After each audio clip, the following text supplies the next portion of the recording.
TWW.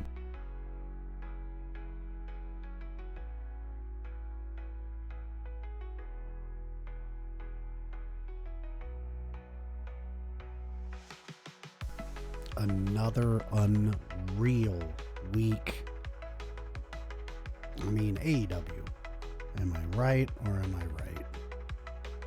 What a year it has been. What a spring going into summer it has been for AEW. And Fyter Fest last night was a barn burner. No doubt about it. And before we get anywhere in this show, yes, I know you can tell I sound fucking horrible. Okay? I'm not going to put the veil over your eyes here. I sound like shit. But you know what? I'm not going to fucking postpone this show. Fyter Fest was too great. I can't possibly do you guys like that. I was compelled. The power of Graps compelled me to do this fucking show for you people. It's for the sickos, okay? Always, every day, all day. It's always about the sickos. And therefore, the show must go on. No tears for me. And we begin with, of course, Will Ospreay. And I'll say this, very gutsy move for AEW to start a 4-hour show, you know, in a way that they don't really do very much of, which is doing the in-ring talking segments. They don't do a lot of that, right? And it seems like they've done more of it as of late. But I like that they're doing that. And this is proof, again, too, of what a lot of people said that Tony Khan should do in the wake of WWE quite literally committing public relations unaliving over this week. I mean, my God, what a horrible week for them.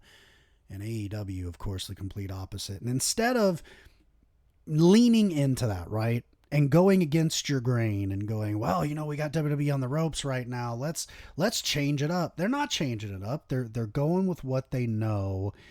And right now, Will Ospreay's as hot of a star for AEW as there is.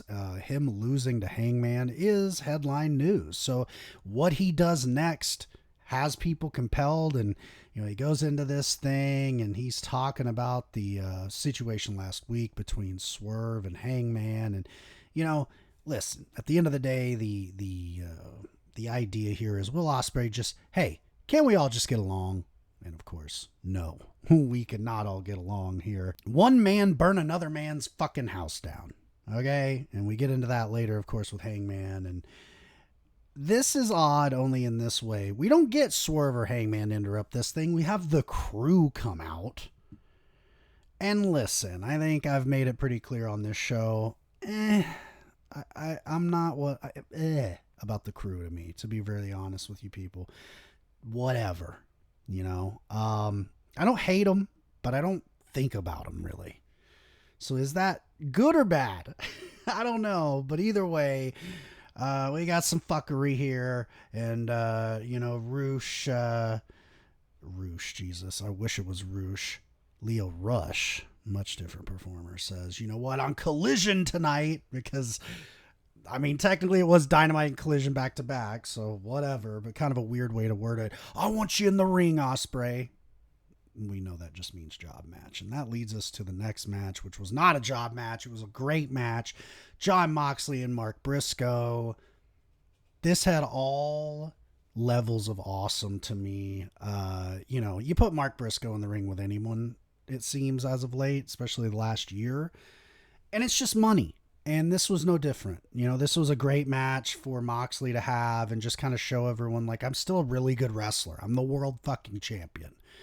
And for Mark, you know, he's the lovable loser, but he's more than that. You know, I kind of do wish they would give a little more to Mark. I get the thing. Mark's, you know, not that guy to sit there and politic. It's clear, because if he was, he'd be in a top spot right now. He's that good. But this is great. And this is all the like greatest hits of what makes Mark Briscoe great. He bumps his ass off. He bleeds fucking buckets. And at the end of the day, he doesn't give up, damn it. He just gets choked out by the Bulldog choke. Moxley looking strong. Hey, I give this a strong B. B plus even. Really great match. Helps Jon Moxley along, but let's be real. Jon Moxley's not long for this world as the world champion, and that's a good thing. However, another world champion, Timeless Toni Storm, had a tag match with Mina Shirakawa against Julia Hart and Sky Blue, with what we were told, Mercedes Moné on commentary. What really ended up happening is her taking selfies and acting like she was going to eat a steak that she never ate. Girl, take a bite of that steak, damn it. It looked too good. I think I got more anxiety from her not eating the steak than I did anything in the match. I was like, what is wrong with you? Just, come on. That thing looks great. And at the end of the match, Toni Storm and Mina win, of course. Good showing by Julie and Sky. I just feel like, they are going to be in that mid-card women's range for a little bit. It's hard, especially when you got Tekla coming in, which we'll get to later. There's a lot of movement right now. And of course, both of the championships are tied up between this Timeless and Mercedes situation. So it's a weird time for the women right now. There's a lot of spots that are sort of being occupied by other people. And so for Sky to come back from injury, it's great. Julia, of course, ever since she came back all the way back in January, she's kind of been up and down. So they needed to lose this one. I understand it. But I think going forward, you definitely need to, be a lot more mindful of your overall women's division. I just hope that this Mercedes Timeless thing doesn't do the opposite of what it should do, and it doesn't elevate everyone. It just sort of elevates these two only. I don't want that to happen. But at the end of the match, Timeless is thinking like me. She's like, why don't you eat this steak, bitch? And she fucking bites into it. Amazing. And then, of course, the line of the whole segment was Mercedes going, that was a perfectly well done steak. To really get good heel heat here. That was great. Again, a solid fucking segment. This was fun.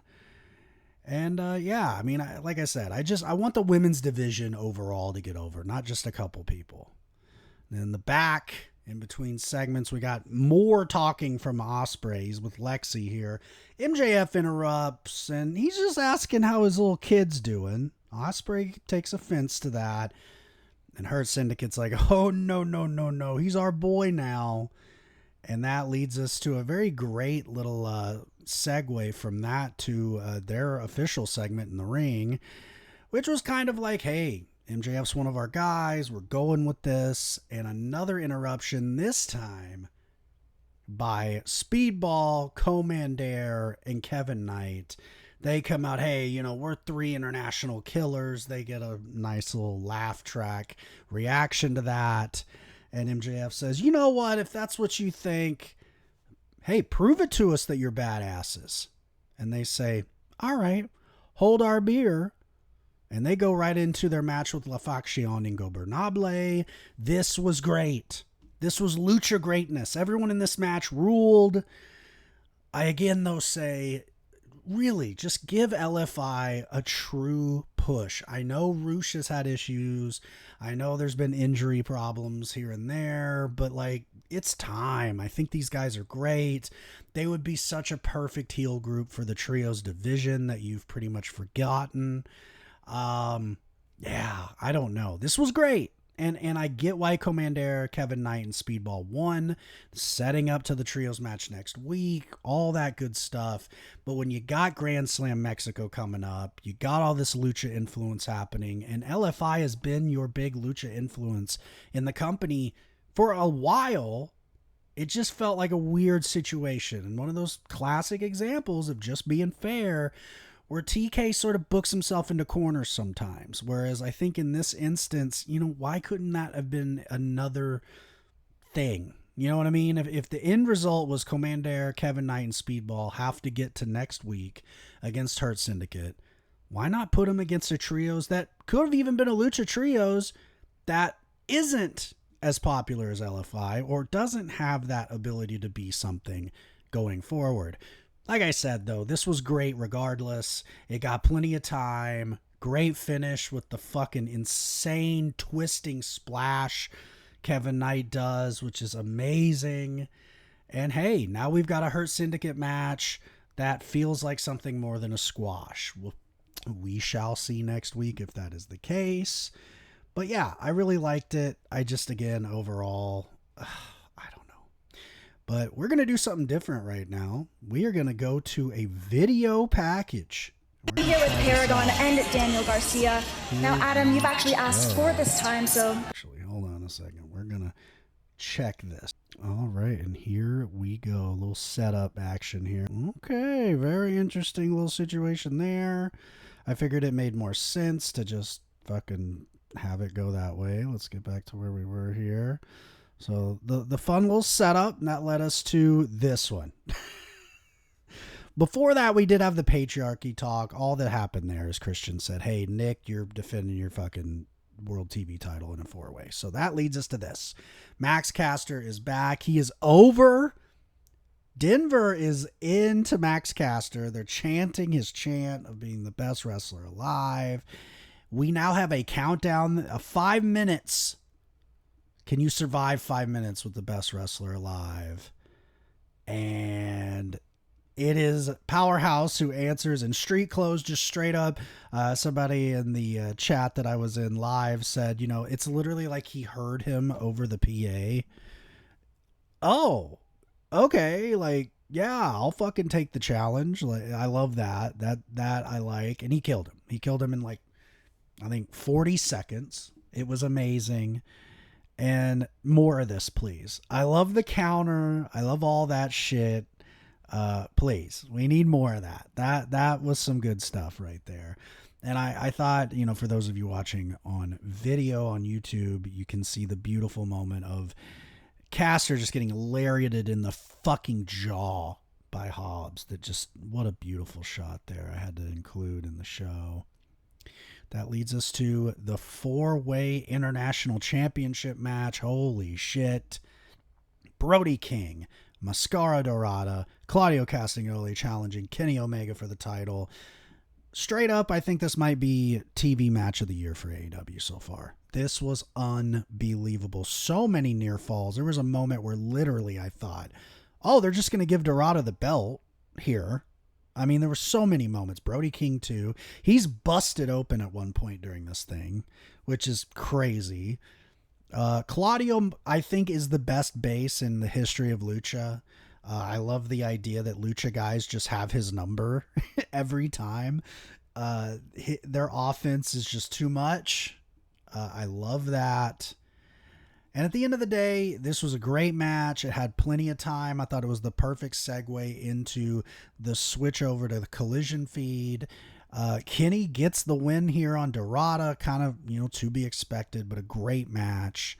And at the end, we had him and Okada face to face, actually. So, holy fuck. I mean, the fact that this happened is insane. It's right now in the mid-card scene for AEW. It's time. It's time to unify things. I think Tony deserves a shit ton of credit for going, hey, let's do this thing. Let's not fight this. Let's not do the cutesy thing where we're going to go there, but later thing. Let's do it now. Biggest show of the year. Come on. And it's immediately announced next week is the contract signing in Portland. Huge. I think a great move, great moment there with the little, back and forth in the ring. Will Ospreay, Lio Rush, glorified job match, not, hating or anything. This did get time. Lio is a good performer. He really is. And, listen, I don't like the crew because it isn't my thing, but they're both capable athletes. And Will Ospreay could have a great match with anybody, I feel like, at this point. This was no different. He has a really good match. Lio comes in and Ospreay gets the win here.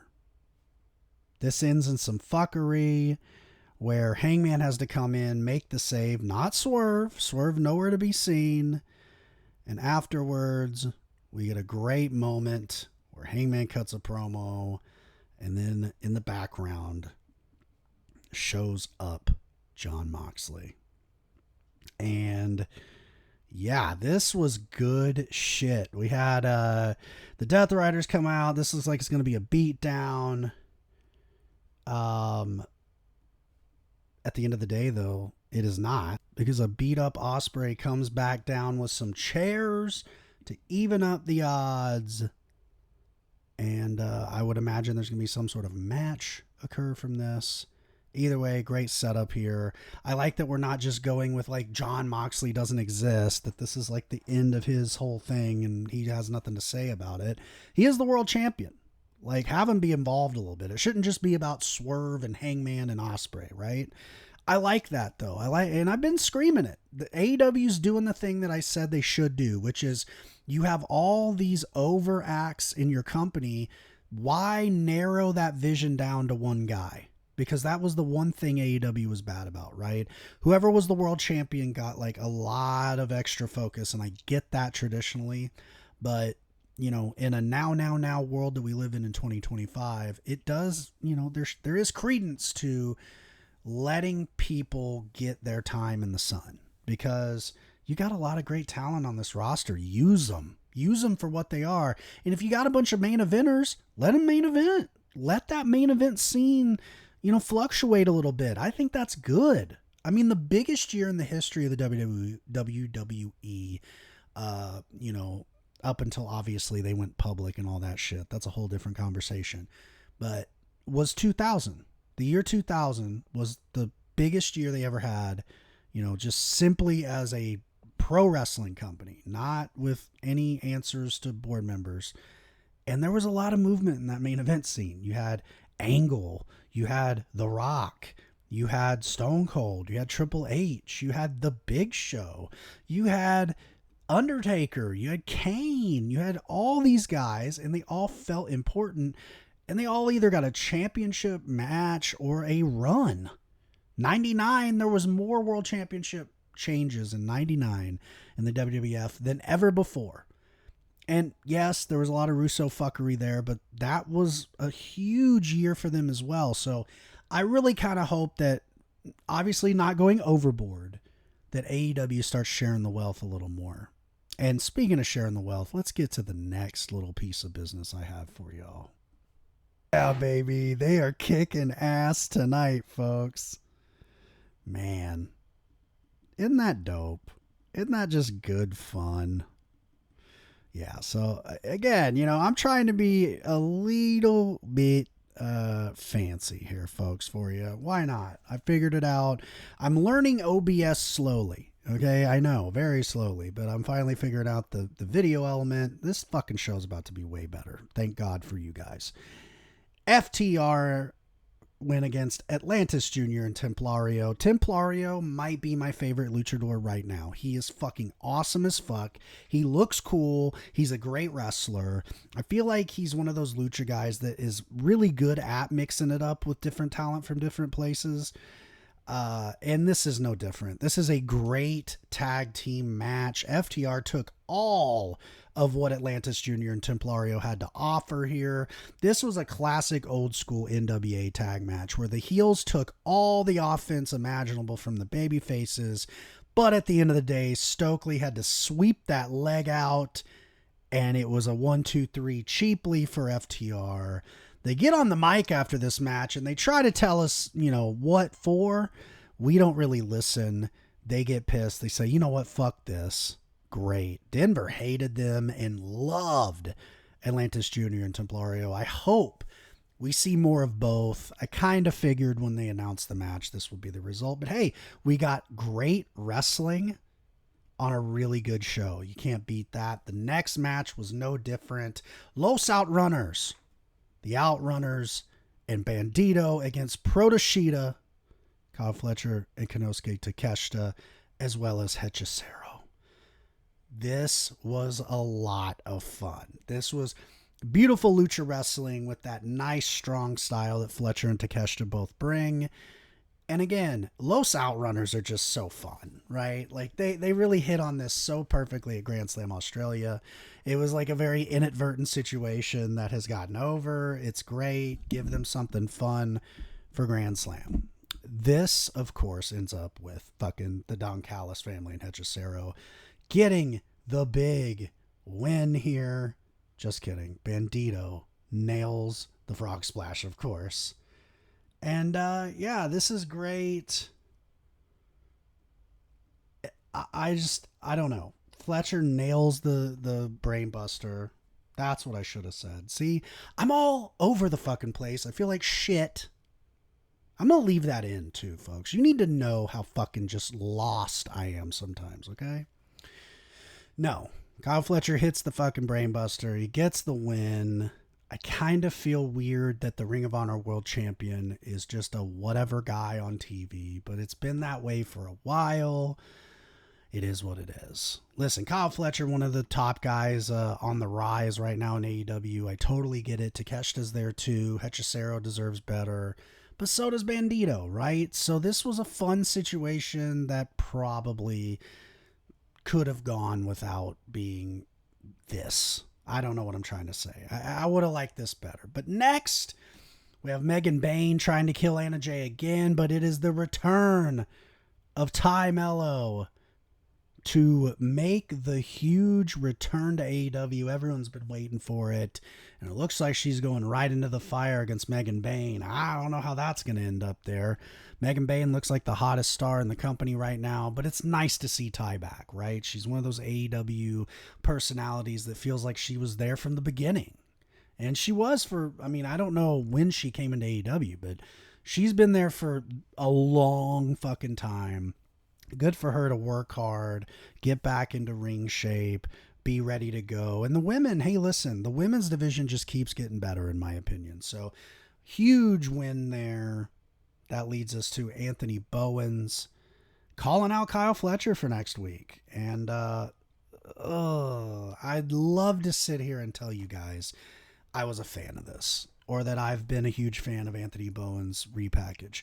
I was a fan of the repackage. I'm not a fan of the booking of the repackage because it just seems like he's a glorified jobber. And I don't know. I think Bowens deserves better. It almost makes me feel like, did he need to be the one to go heel between him and Caster? I mean, I know Caster's great right now, but that's my point, right?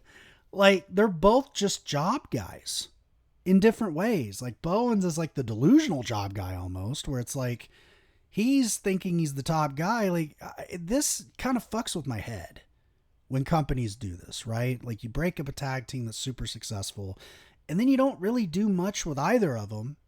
And now it just feels like, well, they'd be better off as a team again. Is that what the point of this is?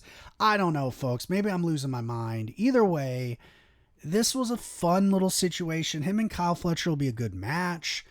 I just don't see Fletcher losing very many matches in AEW. So, I mean, it is the nature of the business. Maybe Bones is cool with it, but either way, kind of a weird segment. And then also Billy Gunn is just like all over the place here. He's like, whoa, he's asking me or you. Like, it's just everywhere. This didn't feel like it needed to be a segment, to be very honest. But I love Anthony Bowens. I love the whole vibe, you know, the Pride of Pro Wrestling month. I like that. Let's give him wins this month, right? Like, my God, at least this month. I don't know. Maybe, again, maybe I lost it. But either way, the Ring of Honor World Television Title 4-Way, I did not lose it on. This was really fucking good. Very Lucha coded here. Dives fucking everywhere. AR Fox, I mean, Jesus Christ. Is there anything more to say about how great AR Fox is in the ring? I think Lee Johnson and Blake Christian have been awesome as well. I did see the little nod from Ricochet during his color commentary stint. He's doing the whole gimmick. He's looking for a crew. I would love those two with Ricochet. They'd be perfect bullet takers for Ricochet, in my opinion. Sammy Guevara's in this thing. I couldn't help but think, man, Sammy deserves better than the Ring of Honor tag title thing with Dustin Rhodes. It just was like the match of albatrosses here. It's like Lee Johnson can't get out of the like fucking lower Ring of Honor status. AR Fox is over. He's great in the ring. They won't push him. Sammy has so much heat in the back from what the shit he did in the past that he's not getting anywhere. And Nick Wayne's in a holding pattern. It feels like they don't really know where they're going with him and Christian Cage. Either way, this was great. Nick Wayne gets the win on AR Fox. He retains his title. Looks like Christian Cage is going to take the belt. He does the deal where he, at the very end, puts that belt on Wayne's shoulder. They fuck off. They move on with their lives. Tekla debuted. She annihilated Lady Frost. That almost isn't even the important part of this. Her entrance was great. She has that presence. This was everything and more that I wanted it to be. I saw a lot of people online super fucking pumped about Tekla, and they should be. This woman is great. My wife, who never fucking stops her crafts for shit, okay? Doesn't matter what it is. She stopped her crafts for this one. She is fucking excited. She's like, man, I love this chick. I can't wait for more of Tekla. She fucking chokes out Lady Frost. She goes in for more, and out comes Queen Aminata to set up their match coming up. Thank you, AEW gods, aka Tony Khan. You are giving us what we maybe don't even deserve, to be honest. We probably don't deserve how great this will be, but thank you for giving it to us anyway. Tekla coming in, and it's not lost on me that we had Mariah May's big NXT debut. We don't know what her name's going to be.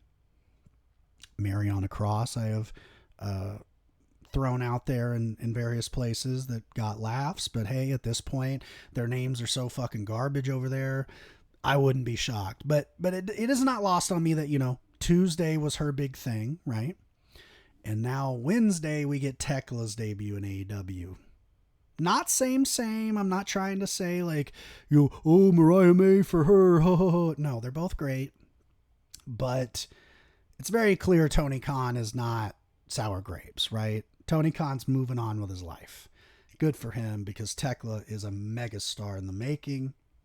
And I just hope the best for her. I really, really, truly do. But our main event, and this was great. This was like so Crockett.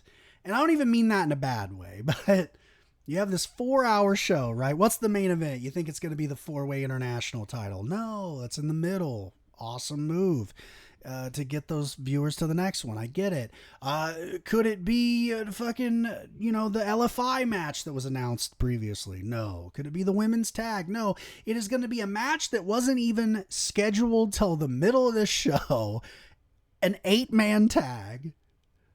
Don Callis Family B, and I love these guys, but let's be honest with their placement. RPG Vice, Josh Alexander, and Lance Archer against the Bizarro team, which we showed earlier, their little formation for no reason. Daniel Garcia and Paragon. I will say this. I was really into this match. I loved it. I think more than anyone, Trent Beretta was. And at one point, Don Callis literally says, I think he's the MVP of this match. I would agree. He's there for everything. This is great. I'm so high on Josh Alexander. Have been forever, especially his run in AEW. But this match to me was the story of Adam Cole being over as shit in Denver. And it feels like it's kind of out of nowhere. I was under the impression that Adam Cole was kind of like on the back burner, cooked, ready to go. And I'm not trying to be mean. It's just like he won the TNT title off Garcia. Neither turned heel. Now they're doing this weird, we have respect, you're my buddy shit, which I never am a fan of. I feel like someone's got to turn heel. I hope it's coming soon. I don't think it should be fucking Adam Cole. I think it should be Daniel Garcia. I thought it was going to happen in the match with Nigel and FTR, yada, yada, right? So Denver didn't give a fuck about any of that, apparently. They were all about Adam Cole, and at the end of the day, he gets the win here. He lowers the boom on fucking Rocky Romero.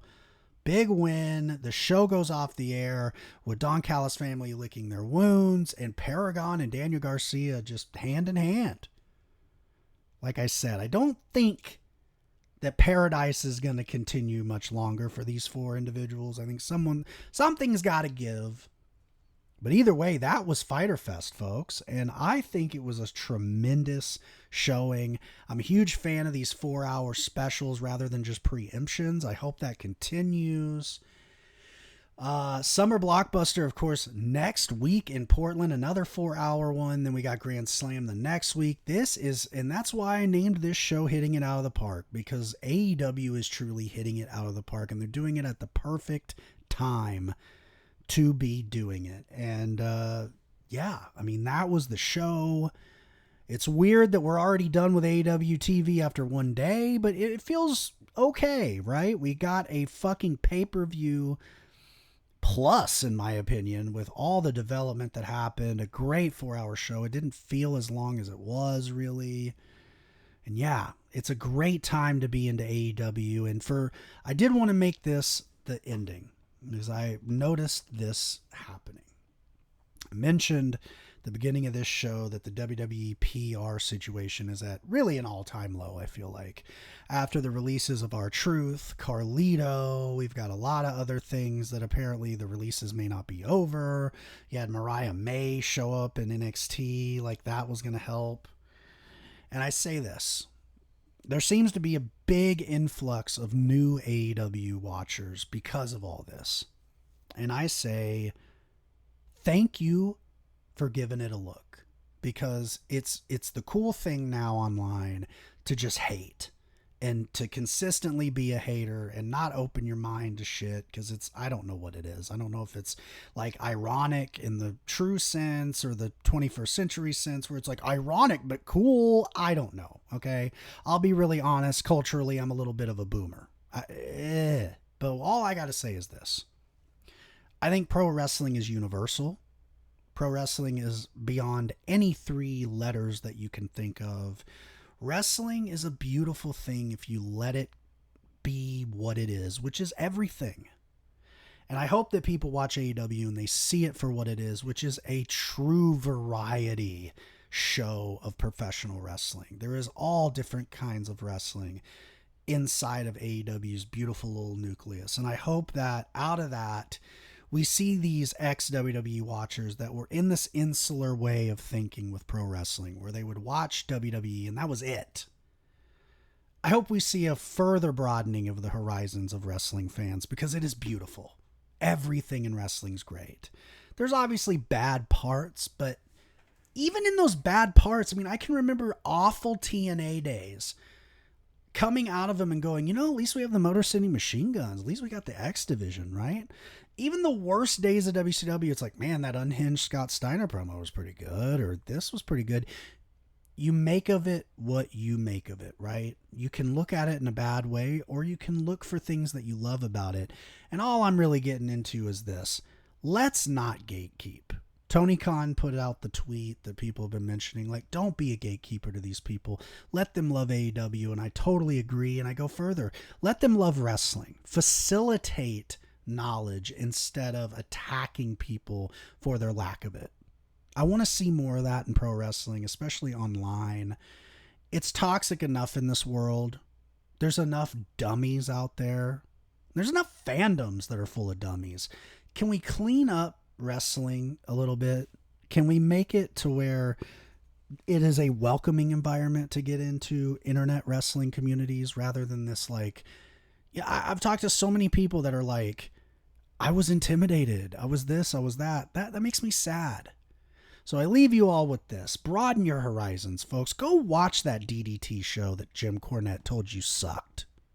But then on the flip side, go watch that old territory show from the early 80s that all the new fans told you were boring. You never know what you might love. And with that said, I love all y'all. Thank you for the support. And until next week, keep loving pro wrestling.